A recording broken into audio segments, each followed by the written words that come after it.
Hey, good morning. I think we're ready to get underway here.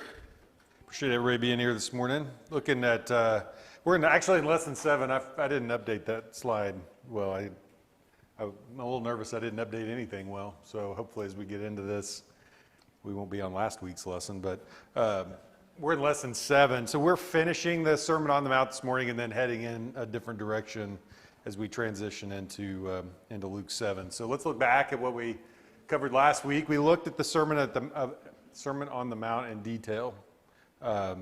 These important teachings shared by Jesus. One of the really revolutionary turning points in his ministry, and one that we look back on often as how we ought to live as Christians. It gives us these standards of conduct that we ought to follow. And as we finish up today and look at that, some people would like to interpret that as a lofty, unattainable goal to live in this way. And Jesus is going to tell us that that's not the case. These are things that we can and should put into practice. And it tells us the difference between what it looks like to be a member of the kingdom and what it looks like to be a member of the world, the difference between those values. And what can we expect from the world if we are faithful Christians? And what can we expect from God if we are faithful Christians? So really an important series of teachings from Jesus. And again, we're finishing those up this morning. So last week we saw these blessings and woes to contrast what the world would think versus what God thinks. You're blessed if you're poor. You're blessed if you're hungry. You're blessed if you weep. You are blessed if you're persecuted. But woe to you if you're rich and you're well-fed and you are laughing and you are popular. These lists of blessings and woes that Jesus is saying, I'm here to help the sick and the sinners. I'm here to help the sick and the sinners. I'm not here to help the comfortable and the well-off. Not that they can't be helped. Not that they can't be Christians, but these are groups of people who'd been marginalized, not looked out for by the religious leaders of the time. And Jesus says, I'm here to help those that you've ignored. So he talks to the religious leaders. He stressed the importance of loving our enemies. We tend to, there's a paragraph there about loving our enemies, and we tend to overlook that or skim through that quickly. That is really, really hard to do, isn't it? A standard that is higher than the world. So the world loves its friends and hates its enemies, and as humans, we tend to fall into those categories. People who treat us nicely, people that we associate with, who think like us, easy to be nice to them, easy to love them. Christians are called to go a step further. We're supposed to love the people who don't think like us, love them, not just the people who do think like us. So we're called to even love our enemies, not just our friends. And then there are these standards that Jesus shares in relation to the judgment of others. So we are quick to point out sins in other people, but he calls us to not take the place of God as judge and jury, but to strive first to forgive those who are living in sin. And so we're not called to ignore wrongdoing, but if we look back at the idea of the plank in our own eye versus the speck in our neighbor's eye, we can't be so worried about what everybody else is doing, so busy condemning them, that we overlook the sin in our own life. And if we can remove sin from our own life, we can see more clearly how to help those who are living in sin. So some amazing teachings from Jesus that we looked at last week. So how are we going to move forward today? We're going to wrap that up, and we're going to get a little bit of application from the things that Jesus has taught in the Sermon on the Mount. What will happen if we put into practice the things that he is teaching there, and then a little bit about what's going to happen if we don't. So there's a calling here that's different from the calling that the Jews had under the law. And Jesus says, these are things you can do. These are things that you should do. This is the way you should live. What's going to happen if you do that? What's going to happen if you don't? And that's what we're going to look at this morning. And then we're going to go back into this narrative mode. So we've had this brief pause here as we had followed Jesus through his ministry and some of the amazing things he was doing. And then Luke stops and gives us this Sermon on the Mount. And then we're going to head back into a section that's talking about the things that Jesus is doing. So not his teachings necessarily, although there are things obviously we can get out of that. But the scene is going to shift in the second part of our lesson this morning. And we find ourselves walking along with Jesus as he continues to minister to the people that he's come to serve. So we're in Luke 6:43. Luke 6:43 is where we'll start. And we're looking at 6:43 through 45 first. So, no good tree bears bad fruit, nor does a bad tree bear good fruit. Each tree is recognized by its own fruit. People do not pick figs from thorn bushes or grapes from briars. A good man brings good things out of the good stored up in his heart, and an evil man brings evil things out of the evil stored up in his heart. For the mouth speaks what the heart is full of. So Jesus is telling those who are listening that his followers will bear good fruit. This seems like something that we would assume, right? That if you were a follower of Christ, then good things will be coming from you. But he's pointing out the importance of that, right? The actions, the behaviors, the words, the outcomes in our life is going to be consistent with what's in our heart. Okay, that you can't be for long a bad tree and bear good fruit. Those two things are linked. So our speech, our actions, the way we interact with people, the way we treat people, our beliefs, our attitudes, our motivations, what is really in our heart is what's eventually going to be coming out of us, right? The fruit that we bear is going to be consistent with what's in our heart. So we may be able to make a good impression on people in the beginning, and treat people kindly, and even if we don't have good motivations in our heart, but eventually those things are going to come to light. It's kind of what Jesus is saying. The impressions that we make are going to be deceptive if it's not followed by a love for Christ, a love for God in our heart. So what's in our heart is the kind of fruit we're going to bear. It's going to come out eventually in our speech and our behavior and the way that we treat people. So connection here, right? This application. Here are the things that followers of Christ should do, and those are the kind of things that will come out if you are motivated by the right things inside. That's the kind of fruit you're going to bear if you have that type of love in your heart. Thoughts on that small section before we move forward? Do you have any comments on that? I think it goes back to a little bit too of it's not enough to try to do good things to help others. Without that love of Christ in our heart, it's not that meaningful. There's that connection that goes together, that you got to have Christ in order to produce good fruit. We can do good things on occasion, but the good fruit is connected to that love of Christ. We're conduits of that to others.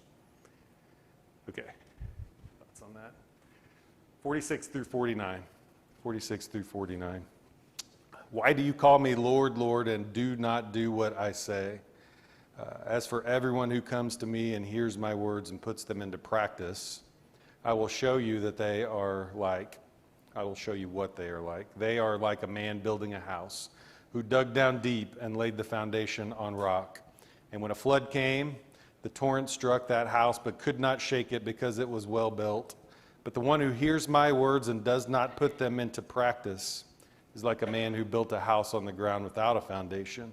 And the moment the torrent struck that house, collapsed, and its destruction was complete. So kind of a summation here of the Sermon on the Mount, right? What Jesus is saying is he's kind of wrapping things up. So kind of this last parting thought for the people who'd been there and heard this. So he stresses here the importance of putting his words into practice. So again, like we talked about a few minutes ago, the importance of not just hearing those words. So we can all do a Bible study on the Sermon on the Mount. We can hear a sermon on the Sermon on the Mount. We can read those things. But the important part here at the end, is putting those words into practice. It's a lofty goal. These are hard teachings. But Jesus says if you don't do that, then the words you have heard and studied and thought about are meaningless, because those are things that should be put into practice. And if you do that, this will build a good foundation that can withstand a storm. So hearing teachings without putting them into practice, you end up with this flimsy house that's built on no real foundation. So we can go home and read our Bible.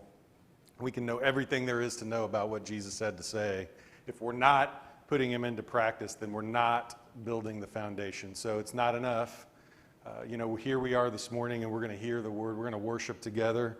But if we can't walk out the door and put those things into practice, then we haven't built the foundation we're called to build here in the Sermon on the Mount. That's the next step. So we tend to sometimes pat ourselves in the back for being where we're supposed to be on a Sunday morning or a Wednesday night or Sunday night.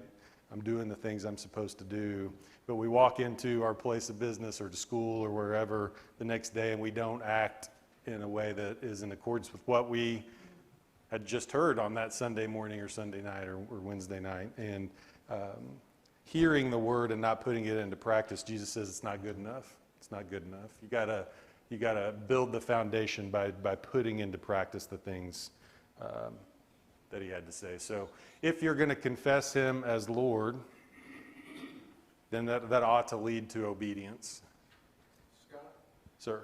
I was just reading this again and thinking about, he says, doing these things is building a foundation, and that foundation is for living now, not Right, in heaven. right, absolutely, yes. For living now. It's when we're all going to face storms. Mm-hmm. And learning to be obedient to Jesus, building on this foundation of truth. We're all going to come to a point in our life where we're going to have to choose, are we going to continue to follow God or not? And if we don't have that foundation,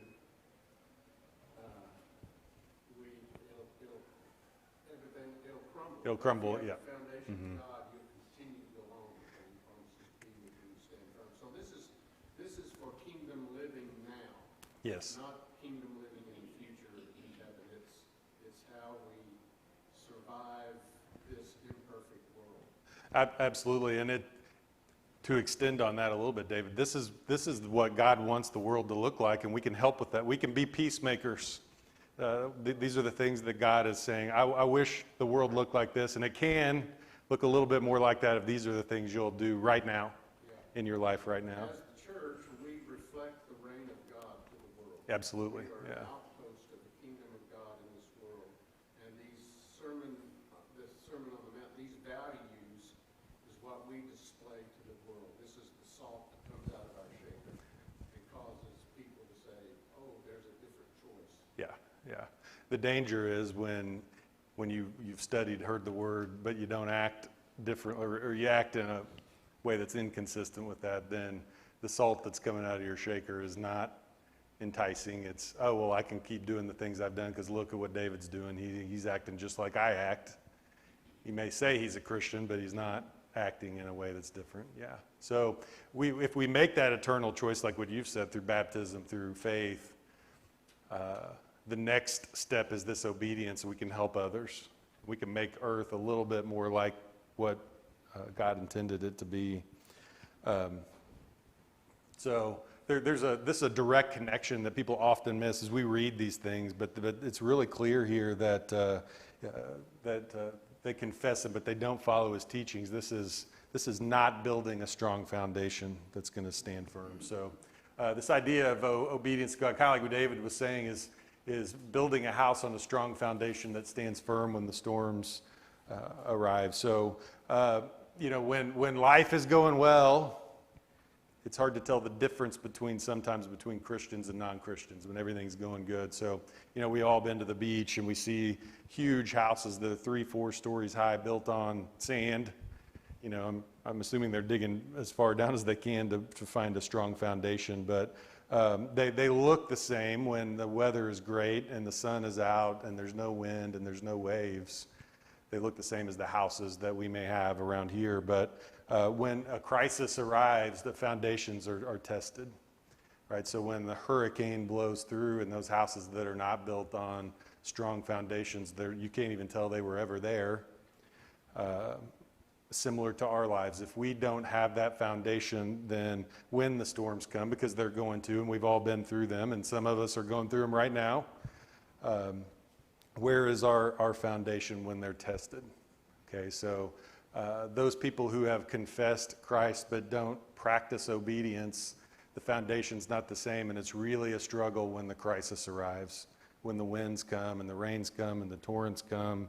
It's hard to be grounded and have that foundation. But we've also seen people suffering great trials through their life, and how they withstand to that is an inspiration to us because their foundation is where it should be. If they are living in obedience like Jesus says, then when those storms come, that's when it gets revealed a lot of times. So thoughts on that? Yes, sir? It's critical that our foundation is based on God. Absolutely. Stands firm, because the storms that are coming are Satan. Yes. He's going to blow everything our way that he can and try to Well, knock us down.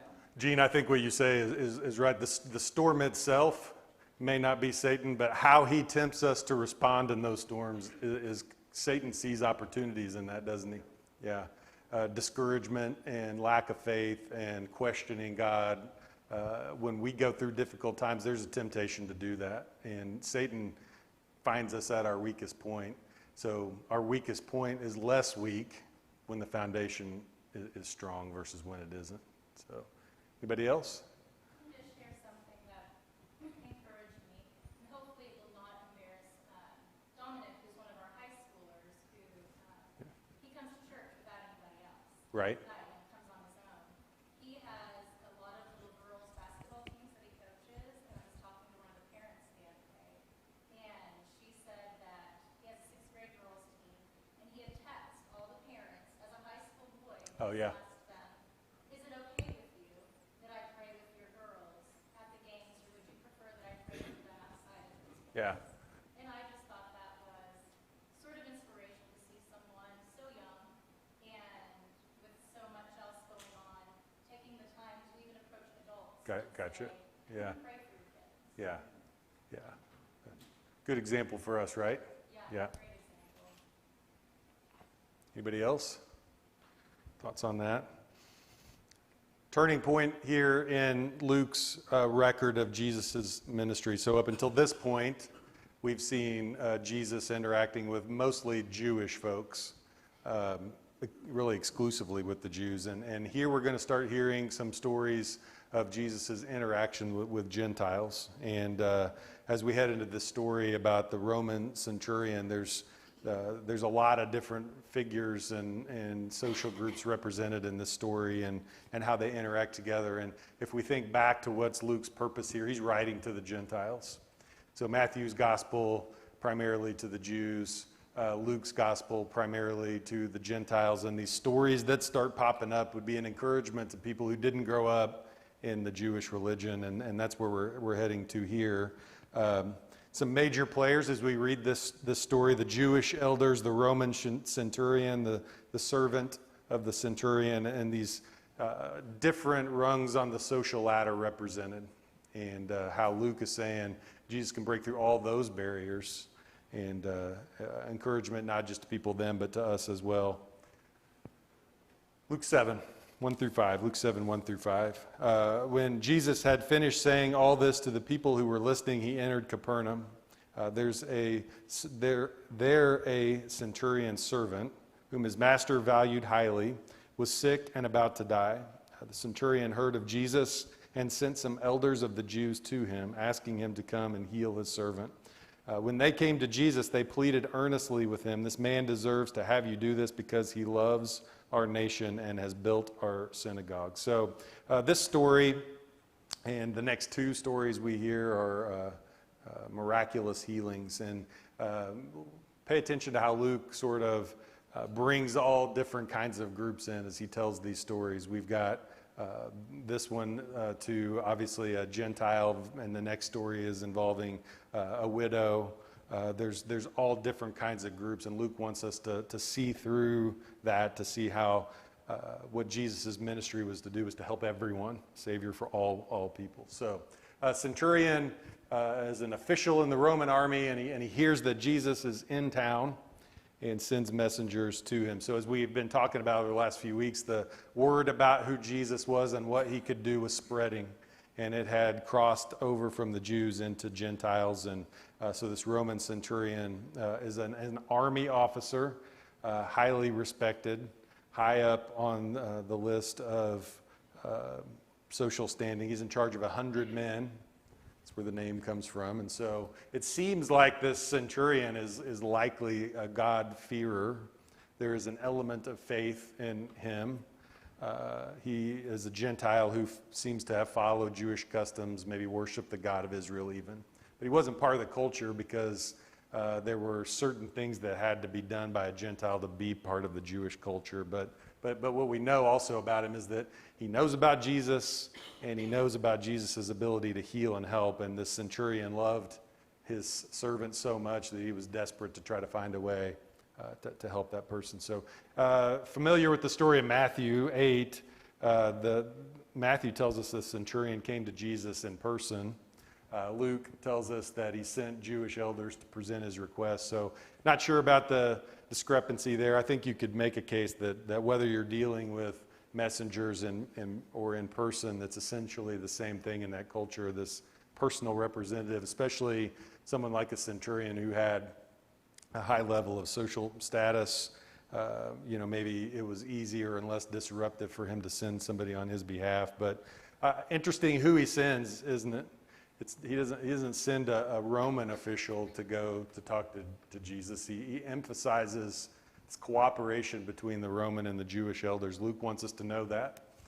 This is a Gentile who's connected in some way to the Jews, and that's who he calls on to go to Jesus, because for one reason or another, Luke wants us to know that there's that cooperation, that connection that takes place between the two, rather than what Matthew wanted us to know about that personal connection. So they plead with Jesus to heal this valuable servant of the centurion.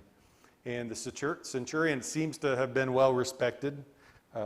They tell him that he loves the Israelite people. He'd been probably kind to them, maybe through his rule, because the Romans weren't always kind, were they?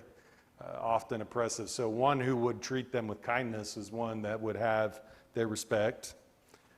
So we are told that about him. And we're told in some way or another he had helped to build the synagogue. He had either given generously financially or through labor, or in one way or another he had supported this project. And so the Jewish elders had this respect for him, and they bring that story to Jesus as they're telling that. So 6 through 10. So Jesus went with them. He was not far from the house when the centurion sent friends to say to him, "Lord, don't trouble yourself, for I do not deserve to have you come under my roof. That is why I did not even consider myself worthy to come to you. But say the word, and my servant will be healed. For I myself am a man under authority with soldiers under me. I tell this one, go, and he goes, and that one, come, and he comes. I say to my servant, do this, and he does it." When Jesus heard this, he was amazed at him. And turning to the crowd following him, he said, "I tell you, I have not found such great faith even in Israel." Then the men who had been sent returned to the house and found the servant well. So in Luke's account, without even meeting the centurion, Jesus heads to the house, right? So the centurion, even in his high position, doesn't feel worthy to have Jesus come into his house. That's the message we get here from Luke, that I'm a socially blessed person, but I am not worthy to have this great teacher come to my home. And he feels unworthy to have that, but he does have great faith, doesn't he? Right? He says, if you just say the word, I know you can heal my servant. So the centurion can recognize what authority means. He says, I tell people to go and do this or come and do this. They listen to me. And he is recognizing that the authority that Jesus has is on a whole other level. That Jesus has the authority to say to sickness to leave, and it will leave. And so he knows what that looks like when you have authority, and he's basically acknowledging, yeah, your level of authority is even above and greater than mine, so how much more can you command and be obeyed? And so we've heard time and time again from all of the people who'd interacted with Jesus through his ministry up to this point how amazed they were. It's Jesus' turn to be amazed. Okay, this common reaction that Jesus had, he heals people, he speaks with authority, people are amazed. Seems like Luke's always throwing that in at the end of the story. Jesus is now amazed at the faith that the centurion has, and he commends him for it. It says, even above and beyond the Israelites who should have recognized me when I showed up, the Israelites should have known that I was the Messiah and what I was here to accomplish. This is a Gentile who had not been brought up to know who God was, but he had faith because of what he knew about Jesus. So Jesus is amazed by that. And it's part of that turning point, right, of the Gentiles are going to be able to get it. They're going to be able to understand it. And I'm going to minister to them. I'm going to include them in this. And he's amazed by that level of faith that he sees there. So in Luke's account, again, they never meet. But what we can learn from this story is that we see, again, the authority of Jesus to do amazing things, right? He heals from a distance. Doesn't even have to be present to do it. And I think the faith of the centurion stands out as well, that there's this connection between his faith and what Jesus is willing to do for him. So thoughts on that story? This is a great encouragement for us for prayer, because we find ourselves in this same situation Desperate. where Jesus is not physically present, but he still has the power, because he is, time and distance does not deter him. And so in our prayers, we can, we should have the same attitude as the centurion. Yeah. Because we know this reality that We can have faith that he is able to do the things we ask him to do. It's a we feel from a distance. demonstration of that, yeah. When we pray to intervene in our situations, we can be confident because of what we see here. Not the only time that happens, but yes, sir. In addition, it's another barrier, basically, that Jesus has broken Yeah. down, because, back then, Jews, God's chosen people, Gentiles, not God's chosen. Absolutely. So, the Jews really didn't want to have anything to do with them, and so Jesus kind of broke down that barrier. David would call it a reversal. That's right. It's a change, and we have that, it's something we follow today, because we have people ask us all the time for prayers, and especially this church, to pray Yeah. for them. Yeah. Pray for their loved ones. We don't know whether they're God's chosen people or whether they're Yeah. not God's chosen people, and it's not our place to determine that, because if somebody asks you to pray for them, then that's, to me, an obligation that we have. That's what we're here for. And we're here to do God's will. So Jesus hears this story, and where does he do? He's heading to his house. Follow that example. He's heading right there. And that would have been, he thought he got raked over the coals for eating at the tax collector's house, to go to the home of a Gentile, a Roman Gentile. Centurion. Bad deal, right? And he didn't even hesitate. He's like, okay, let's go. I'm heading that way.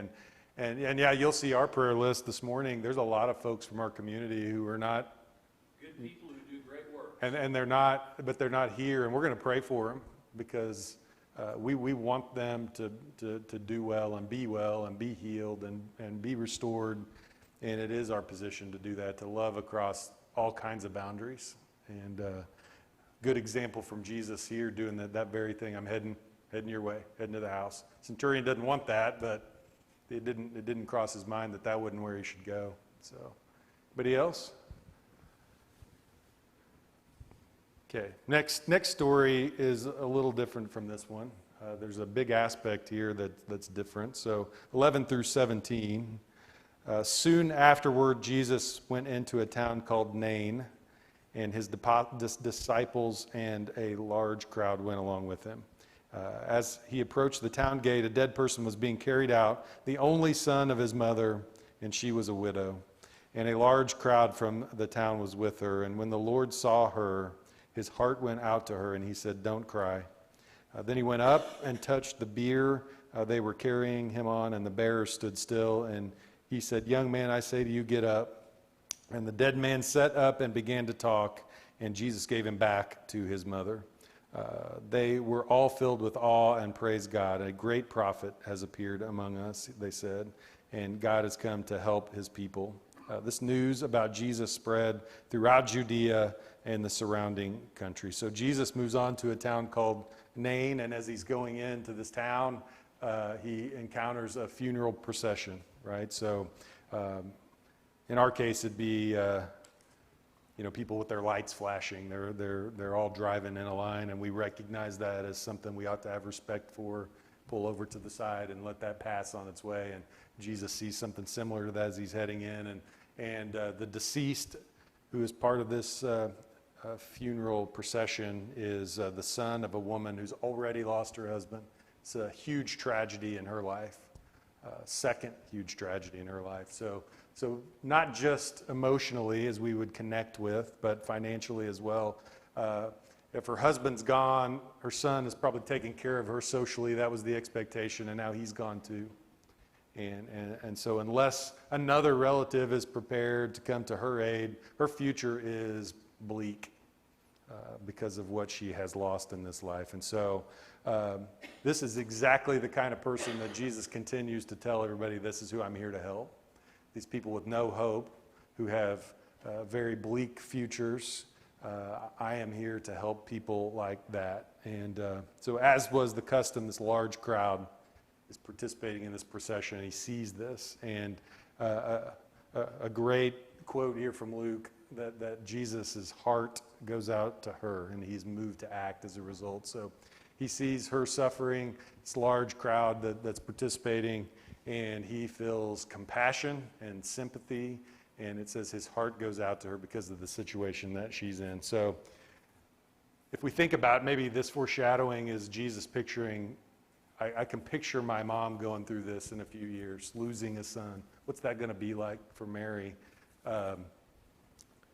He sees that in this case, right? That this loss and unimaginative loss, unimaginable loss that she's going through. So unlike the centurion, Jesus takes the initiative here. The lady does not leave the procession and come to Jesus and beg him for help. No one, we don't get word that anyone from that procession is running over, seeing Jesus, saying, you can help with this situation. We see Jesus seeing someone in need and taking the initiative to help them on his own. She doesn't ask him for that. So he tells her not to cry. It's the first words we see here. And the bier would be like a plank, a piece of wood that they're carrying the dead body on. And Jesus just walks up to that plank and he touches it.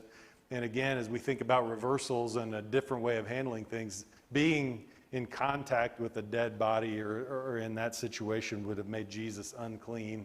Again, he runs right to the situation. So this is a person who needs my help.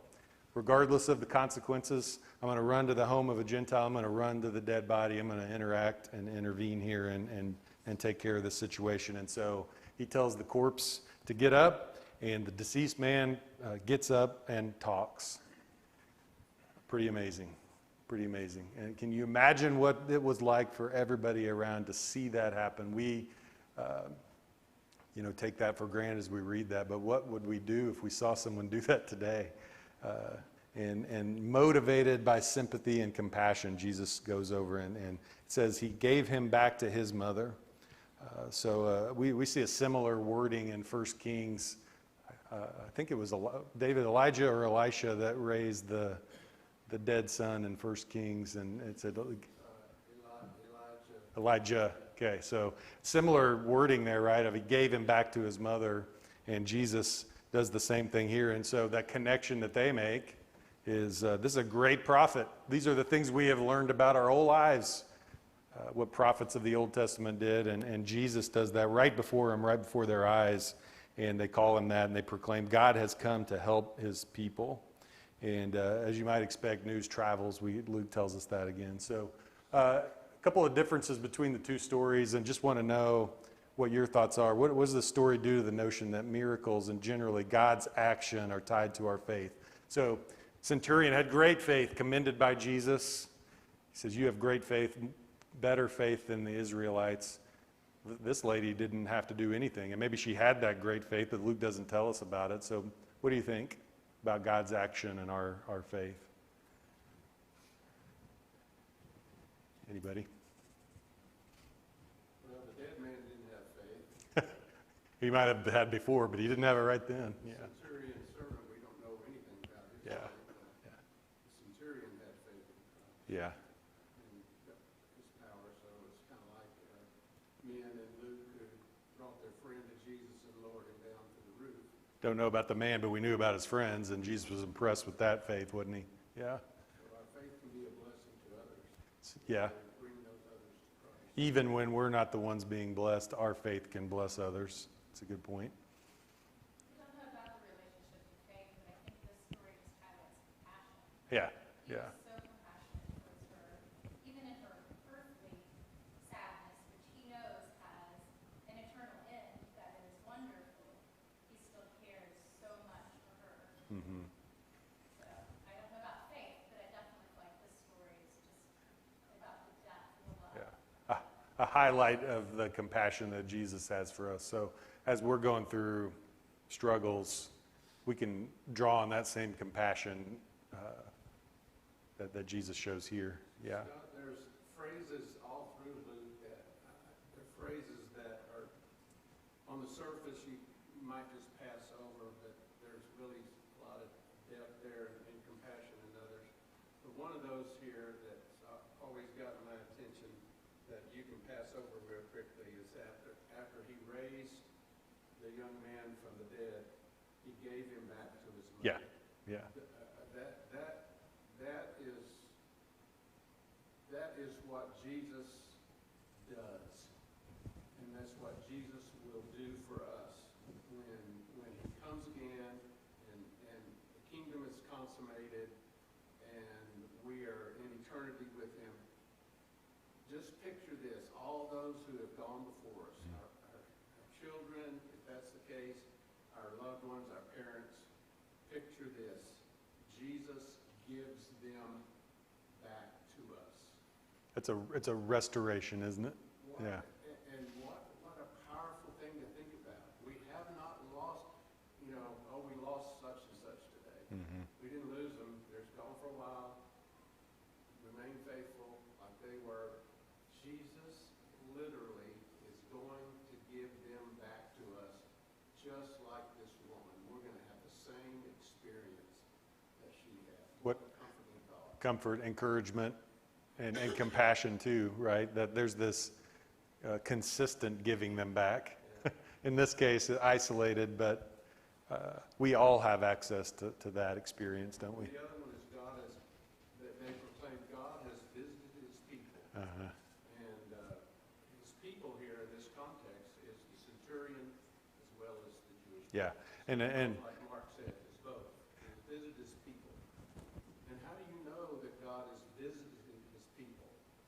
Things like this happen. Mhm. Amazing things like happen. And it goes back to Jesus.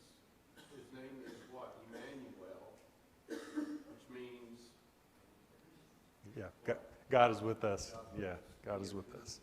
He has visited his people. He's right there with them, and he is ministering to their need and their hurt and providing that comfort. So I think we got time to get through this last section. We got about 6 minutes or so, it looks like. So 18 through 20. John's disciples told him about all these things. And calling two of them, he sent them to the Lord to ask, "Are you the one who is to come, or should we expect someone else?" When the men came to Jesus, they said, "John the Baptist sent us to you to ask, 'Are you the one who is to come, or should we expect someone else?'" So let's remember in Luke's gospel that John the Baptist and Jesus have never shown up together in the same story until now. So the baptism story from Luke didn't mention John the Baptist. We get that in other places. John, in fact, is sent to prison before the baptism is recorded in Luke. And as we go back and think about how Luke is writing this, not necessarily chronologically, but based on themes. And so in Luke's account, this is the first connection between those two. And we might stand back and say, how could John not know who Jesus was? How come he has this doubt? It's probably understandable that John would have some questions about Jesus and his identity. If we're left at the last picture of John, he's probably sitting in a jail cell, and he's calling his followers to go out and seek this, and he's hearing stories. These are things he's probably not seeing for himself, so he's hearing these things. He's confused. These reports he's receiving are not complete, maybe unexpected. It's not what he would have thought the Messiah would look like, perhaps. And so John just needs some encouragement, some reinforcement there. And how does Jesus react to this question? Maybe Jesus could have been frustrated. He could have rebuked John. He does not do that. Does he? He seems to be somewhat sympathetic, understanding of these questions that John has. And these messengers are sent, and rather than get frustrated, Jesus wants to be an encouragement to John. We're going to have doubts. We're going to encounter people who have doubts, aren't we? And rather than rebuking them for those doubts, we ought to try to understand those doubts and minister to them. That's what Jesus does with John here. John could have known better, should have known better. I had plenty of evidence to suggest who Jesus was, and Jesus doesn't seem to get frustrated here. He just ministers to what John needs to hear to have that faith reinforced. So 21 through 23, at that very time Jesus cured many who had diseases, sicknesses, and evil spirits, and gave sight to many who were blind. So he replied to the messengers, "Go back and report to John what you have seen and heard. The blind receive sight, the lame walk, those who have leprosy are cleansed, the deaf hear, the dead are raised, and the good news is proclaimed to the poor. Blessed is anyone who does not stumble on account of me." So Jesus doesn't necessarily answer directly to John. It would have been easy for him to say, well, of course I'm the Messiah. Instead, what Jesus does is he responds with this sort of catalog, this list of signs about who he is and the works he had done. The blind could see, the lame can walk, the leprous are restored, cleansed and restored, the deaf can hear, and he's busy preaching the gospel to the poor. These are all things that the Messiah could do, would do, should do, and these are things that people can see. They're not theories. These are things that are easily observable. And an encouragement to us, these are the things that people saw with their own eyes and wrote down and shared with us that we're learning about today to strengthen our faith about who Jesus was. But he's telling John, of course I'm the Messiah, and here's why. Everybody who will talk to these servants that you sent will say these are the things we've seen Jesus do. So an encouragement to John rather than a rebuke. And he says to John, don't fall away because of me. Stay firm in what you know to be true. Blessed is the one who doesn't fall away on account of me. So Jesus may not be fitting the expectation that people had of the Messiah as a military or political deliverer from Rome. Maybe that's why John is a bit frustrated. Maybe that's what he expected. Doesn't fit that definition, but he says, don't give up, don't fall away because of what you may be doubting about who I am. So another encouragement there. 24 through 28, after John's messengers left, Jesus began to speak to the crowd about John. What did you go out into the wilderness to see? A reed swayed by the wind? If not, what did you go out to see? A man dressed in fine clothes? No, those who wear expensive clothes and indulge in luxury are in palaces. But what did you go out to see? A prophet? Yes, I tell you, more than a prophet. This is the one about whom is written, I will send my messenger ahead of you, who will prepare your way before you. I tell you, among those born of women, there is no one greater than John. Yet the one who is least in the kingdom of God is greater than he. So Jesus sends the messengers on his way. He goes back to the crowd to talk about John's identity and a reinforcement of who Jesus was, his own identity as well. He said, when you went to see John, it wasn't because he was a reed blown in the wind who would follow what the latest trends would be. He was steadfast and firm, and he wasn't dressed in nice clothes. The opposite, right? He looked like a wild man out in the wilderness. And Jesus says he is a prophet. And he affirms his identity by quoting Malachi. In affirming John's identity, Jesus is affirming his own identity as the Messiah as well. And he says, of all the people who were ever born up until this point, no one had fulfilled their purpose as well as John had. That he had done exactly what was expected of him. But here's an encouragement to us that comes in the next sentence. In all of God's kingdom, yet in God's kingdom, all who come after John will have a greater spiritual heritage than he had. And that's us this morning. and it's everybody who's come since Jesus' ministry and death and resurrection. Understanding that we have is clearer than what John could have had at that point. And so there's an encouragement there for us that John had fulfilled his purpose greater than anyone, and yet the potential is here even this morning to be even greater than John because of the understanding that we have in our membership in the kingdom that we have that he couldn't have had yet. So John's the last Old Testament prophet who is preparing people for the Messiah. If we were going to sum up that section, the least of those who belong to this new movement of Christianity initiated here by Jesus is greater than the greatest man who's ever born up until that time. That is an encouragement to us, but it's also a high calling for us, isn't it? We have a greater knowledge and a greater potential than anyone who had come before. As a member of God's kingdom, we have the potential for greatness among us this morning to be even greater than someone whom we all know and have learned about our whole lives. So I'd like to finish. They can just wait. We just got a couple minutes here. So 29:30, all the people, even the tax collectors, when they heard Jesus' words, acknowledged that God's way was right because they had been baptized by John. But the Pharisees and the experts of the law rejected God's purpose for themselves because they had not been baptized by John. So these common people had heard John's message. They repented. In contrast, the religious leaders, the Pharisees, had rejected John.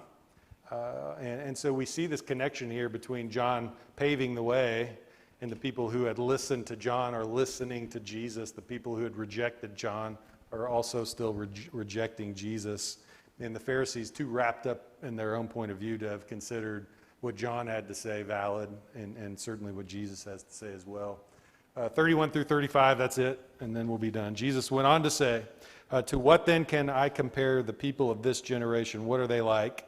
They are like children sitting in the marketplace and calling out to each other. We played the pipe for you, and you did not dance. We sang a dirge, and you did not cry. For John the Baptist came neither eating bread nor drinking wine, and you say, he has a demon.